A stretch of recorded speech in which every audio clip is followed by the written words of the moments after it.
j'espère que vous allez bien. Moi ça va très très bien. Ça fait un moment qu'on ne s'est pas retrouvés. Comme vous le savez, pour ceux qui me suivent sur les réseaux, vous le savez déjà. Pour ceux qui ne me suivent pas sur les réseaux et qui me suivent uniquement sur YouTube, j'ai accouché. Enfin, j'ai pondu. Il était temps, j'en pouvais plus. Franchement, j'étais au bout de ma vie. Ça y est, j'en avais vraiment marre. Donc ça y est, j'ai accouché. Alhamdoulilah, tout s'est très bien passé, même si ça a été très difficile. Je ne vous le cache pas, je vais tout vous expliquer. J'espère que vous allez bien, j'espère que vous avez passé les 3 dernières semaines qui se sont bien passées, que vous avez pu profiter des beaux jours qui sont déjà arrivés sur une partie de la France. Par où commencer? Déjà, ça va, je vais bien et bébé va bien. J'ai eu beaucoup de messages pour prendre de mes nouvelles et je vous remercie vraiment sincèrement, parce qu'à chaque fois que je déserte un peu comme ça sur YouTube, vous êtes plusieurs à toujours prendre de mes nouvelles, à savoir si je vais bien, etc. Donc merci pour ça. Alors, je vous explique un peu les péripéties qui me sont arrivées durant cette fin de grossesse. Il faut savoir que j'ai été à mon dernier rendez-vous gynécologue. C'était c'était mi-mars, fin mars. Je ne sais plus exactement la date. Et on m'avait annoncé que le bébé était en siège. Donc on ne s'est pas plus inquiété que ça. On s'est dit qu'il y avait encore du temps parce que mon terme il était prévu pour le 21 avril. Donc on avait encore un peu de temps pour que bébé puisse se retourner, etc. Mais par contre on m'avait déjà commencé à me préparer un petit peu en me parlant de la césarienne ou éventuellement de l'accouchement par voie basse mais en siège. Donc arrivé début avril, bébé toujours en siège, il ne s'était toujours pas retourné. Et là ça commençait un petit peu à être inquiétant. Après faut savoir aussi que j'ai eu des petits épisodes de ma vie personnelle, professionnelle, etc. qui sont venus ajouter un très gros stress en fin de grossesse. Je me demande d'ailleurs si ça n'a pas été une des raisons pour lesquelles la grossesse elle s'est pas forcément terminée très bien. Mais bon, après c'est comme ça, hein, c'est comme on dit, c'est le mektoub, tout est écrit. Donc j'ai accepté les choses, même si c'était un petit peu difficile à digérer. J'ai accepté parce que voilà, c'est comme ça et c'est pas autrement. Et puis comme je l'ai précisé au médecin, va bien falloir que ce bébé il sorte d'une manière ou d'une autre. Donc que ce soit par voie basse, en césarienne ou autre, faut bien qu'il sorte. Donc on m'a préparé pour faire un choix entre la césarienne et l'accouchement en voie basse, position siège, si bébé ne se retournait pas. On m'a également proposé de faire une version. Alors c'est une manipulation faite par un médecin qui fait super mal. C'est une manipulation où il essaye de faire tourner le bébé en tournant le ventre en fait. Je ne sais pas exactement comment, mais il fait une manipulation au niveau du ventre pour essayer de faire tourner bébé.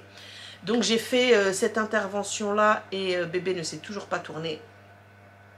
Donc là on est vers début avril à ce moment là. Et là je commençais vraiment à m'inquiéter, à me soucier, parce que pour moi, étant donné que j'avais accouché mes 2 premiers en voie basse, sans épisio, sans limite de déchirement ni quoi que ce soit, je m'étais dit le 3e ça va être comme une lettre à la poste, ça va passer tout seul. Et j'étais pas prête en fait psychologiquement à me dire que j'allais pas accoucher par les voies naturelles en fait. Et surtout psychologiquement parlant aussi, j'avais énormément de mal à accepter le fait que j'allais pas mettre au monde mon bébé. Je sais pas si vous voyez ce que je veux dire, mais en fait le fait qu'on m'extrait le bébé du ventre, enfin qu'il y ait une intervention chirurgicale et que le bébé soit extrait de mon ventre, pour moi c'est comme si j'avais pas vraiment accouché en fait, vu que j'ai pas poussé, vu que j'ai pas senti le bébé passer, etc. Ouais, ça m'a fait trop bizarre. Enfin bref, j'ai invoqué, fait des invocations, j'ai demandé à tout mon entourage de faire des duas pour moi, pour que bébé puisse se retourner et que Dieu puisse me faciliter cet accouchement, parce que j'avais vraiment très peur de la césarienne. Pour moi, en tout cas, c'était évident que l'accouchement en voie basse par siège, c'était possible. Je ne voulais absolument pas accoucher en voie basse si c'était un accouchement par siège. C'était hors de question. D'autant plus que la gynécologue, elle m'avait expliqué que l'accouchement par siège, c'est un accouchement qui demandait énormément de motivation et d'efforts. Et moi, je sortais, bah, comme vous le savez, du mois du Ramadan que j'ai quasiment fait entièrement. Donc, au niveau de l'énergie, on va dire, j'avais pas forcément beaucoup d'énergie. J'étais plutôt très faible. Le Ramadan, il m'avait épuisée. Et qu'en plus de ça, la gynéco, elle m'avait dit que si jamais il y avait des complications au niveau de l'accouchement en voie basse en siège, on finirait sur une césarienne d'urgence. Donc clairement, je lui ai dit, si c'est pour finir en césarienne, autant faire une césarienne dès le départ, ça m'évitera d'avoir double douleur, enfin avoir mal 2 fois, parce que la première fois avec les contractions et le fait d'essayer de sortir bébé par voie basse, et si jamais ça n'y arrive pas, bah, double douleur avec la césarienne qui arrive derrière. Donc j'ai dit non, clairement, j'y ai très bien réfléchi. Je me suis dit, quitte à souffrir entre guillemets, autant souffrir une bonne fois pour toutes et faire un accouchement en césarienne. Mais j'avais toujours cet espoir de pouvoir accoucher en voie basse et que bébé se tourne au dernier moment en fait. Donc franchement, ça a vraiment été un espoir qui est vraiment duré jusqu'au dernier moment, jusqu'au jour même où on m'a programmé la césarienne et que j'ai été à l'hôpital. J'avais encore espoir. Enfin bref, donc on est resté sur ce truc-là. Moi, je suis rentrée à la maison, j'ai continué ma petite vie, etc. J'ai essayé de pas trop me focaliser sur ce truc-là et vraiment d'essayer de faire le vide dans ma tête parce que c'était un élément qui engendrait beaucoup de stress. Donc j'ai essayé de ne pas trop y penser. Et la date la date prévue de l'intervention arrivant, donc la veille on se prépare avec monsieur, moi j'avais déjà fait ma valise de maternité, etc. D'ailleurs je vous avais filmé la vidéo, etc. Pour celles qui ne l'ont pas vue, je vous invite à aller la voir. Donc j'avais déjà tout préparé, etc. Et on part, voilà, on nous dit qu'il fallait qu'on arrive à 7 h à l'hôpital, il fallait qu'on soit sur place à 7 h, donc on est parti à 6h40 de la maison, ouais, 7h moins 20. On arrive à l'hôpital, donc évidemment avant de passer à l'opération, il me faut une dernière écho pour vérifier que bébé est toujours en position siège. Et là je suis en mode je prie et bim, position siège toujours, il n'a pas bougé d'1 cm. J'ai purée, c'est pas possible et tout, mais limite je voulais pleurer parce que j'étais tellement confiante en fait, j'avais tellement espoir. Je voulais pleurer limite. Parce que la césarienne, c'est quelque chose qui m'est complètement inconnu. Même dans mon entourage et dans ma famille, il n'y a personne qui a eu césarienne. Même je me suis un peu renseignée autour de moi, on va dire, etc. Mais je sais que chaque femme est différente. Chacune d'entre nous a une sensibilité à la douleur qui est plus ou moins importante, etc. etc. Donc, et moi, je me connais, je suis une grosse douillette. Oh là là là là, je suis trop une grosse douillette.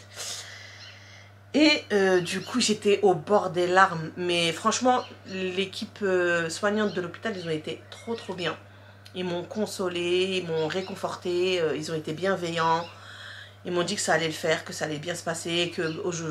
À l'heure actuelle, la césarienne, c'est une opération qui est devenue bénigne et tout. Donc, il n'y avait vraiment pas de quoi s'inquiéter, etc. Mais j'avais quand même beaucoup d'appréhension parce que c'était ma première vraie opération chirurgicale. J'ai jamais été opérée de quoi que ce soit. Même l'appendicite, je ne l'ai pas eu. Donc moi, je ne sais pas ce que c'est que de se faire opérer. Bref, j'étais en panique. Mais une panique totale. Il m'explique et tout. Bref, j'arrive à l'hôpital. Il me demande de faire, vous savez, la douche là avec le produit désinfectant. Donc je fais...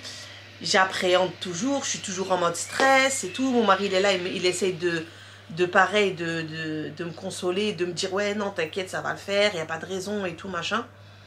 Bref, je me lave, après on attend et tout, fallait être à jeun, on attend, après ils me disent ouais faut patienter et tout parce que c'est les brancardiers qui vont venir vous accompagner en salle en salle de... J'allais dire en salle d'accouchement, mais non, c'est pas une salle d'accouchement, c'est vraiment un bloc opératoire.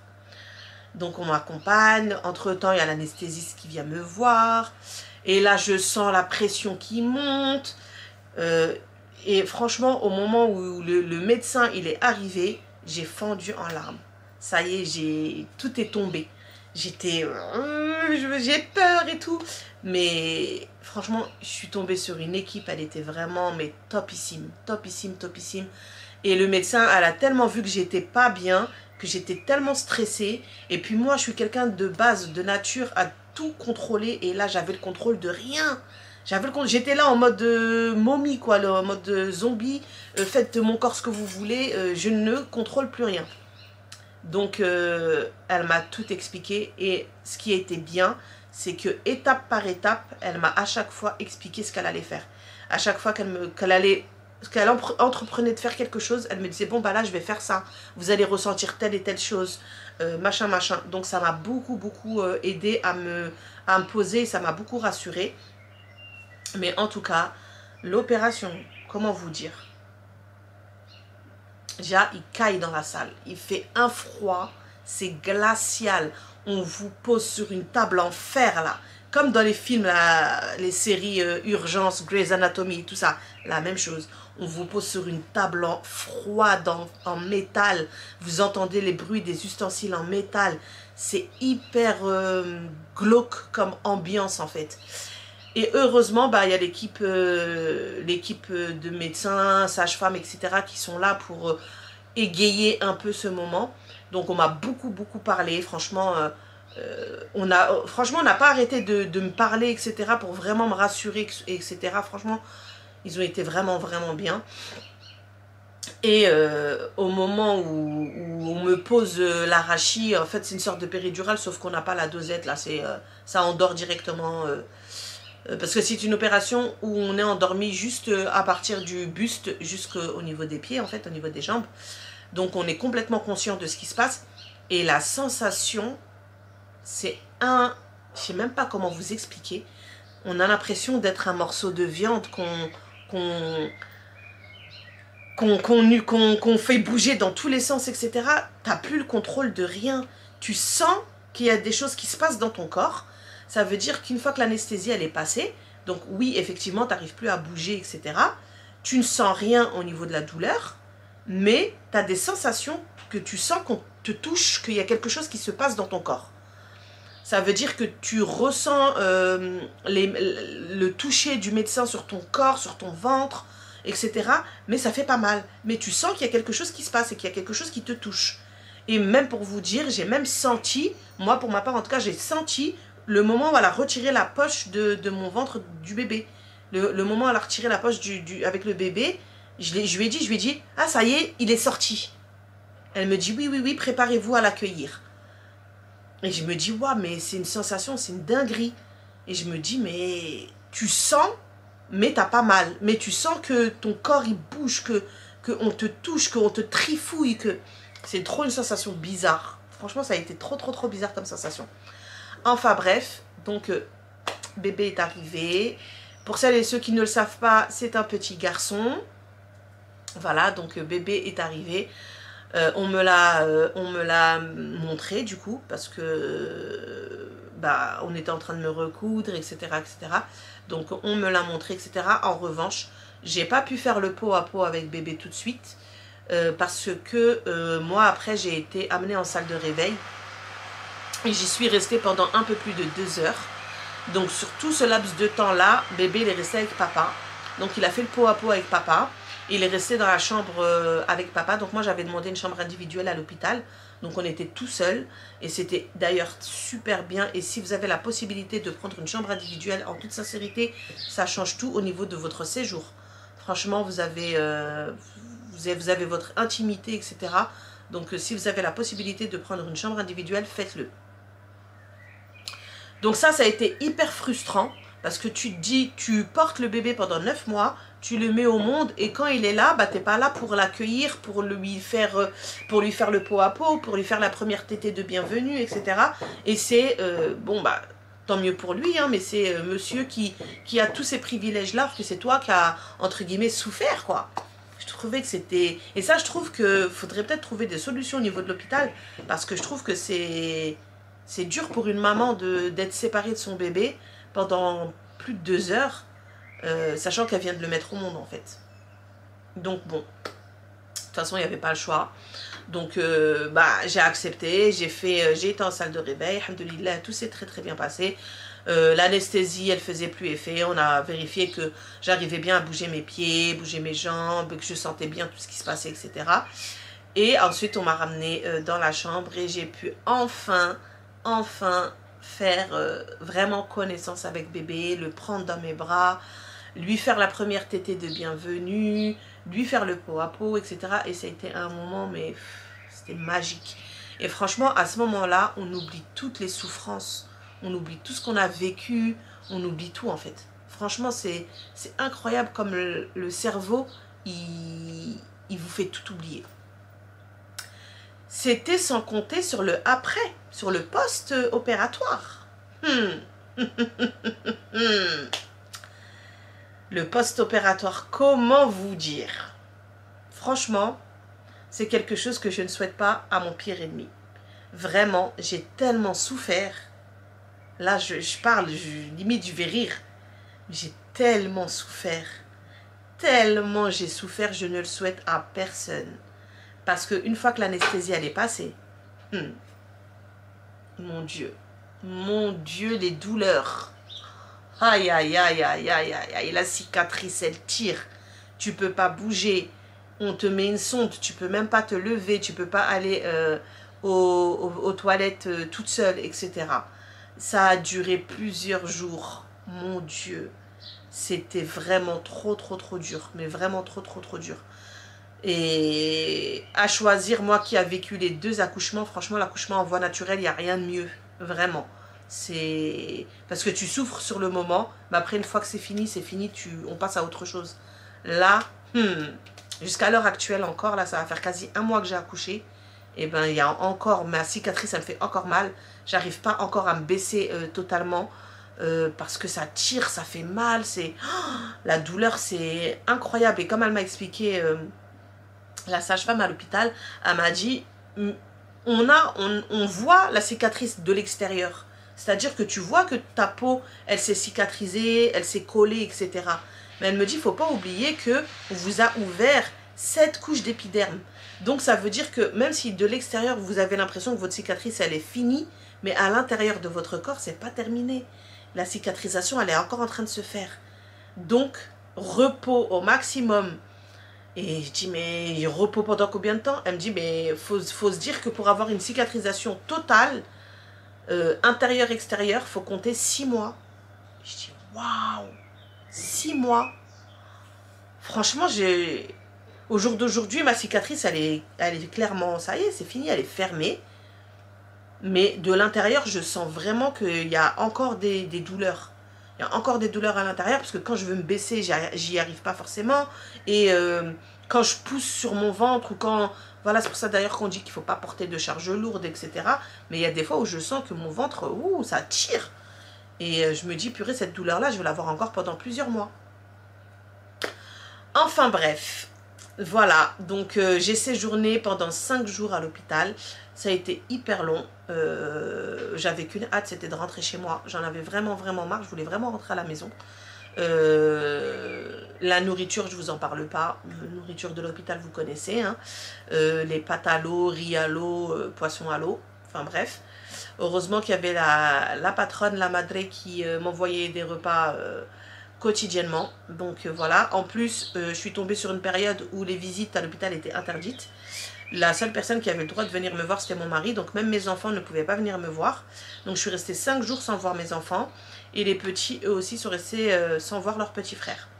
Donc ça a été aussi un moment qui a été très difficile. Hyper frustrant pour moi, mais également pour les enfants. Franchement, c'était hyper difficile. 5 jours sans les voir, c'était très compliqué. Et puis eux aussi... qu'ils puissent comprendre et le fait de ne pas pouvoir voir leur petit frère. On leur a expliqué en fait que bah, voilà, le petit frère allait arriver à telle date, qu'à partir de telle date ils allaient pouvoir le voir. Donc nous en plus, étant donné qu'on devait aller à l'hôpital le matin très tôt, on a demandé à quelqu'un de venir les garder à la maison, etc. Donc ils ont bien compris qu'on allait partir. On leur a expliqué qu'ils allaient pouvoir nous rejoindre dans l'après-midi, qu'ils allaient voir leur petit frère, qu'il allait être là, etc. Et c'est vrai que quand on est arrivé à l'hôpital et qu'on nous a dit que les visites étaient interdites, et en plus aussi pour les fratries, il y a un truc qui est passé là, je sais pas ce que c'était. J'ai passé tellement vite, je sais pas si c'était une guêpe ou une abeille ou je sais pas ce que c'était, bref.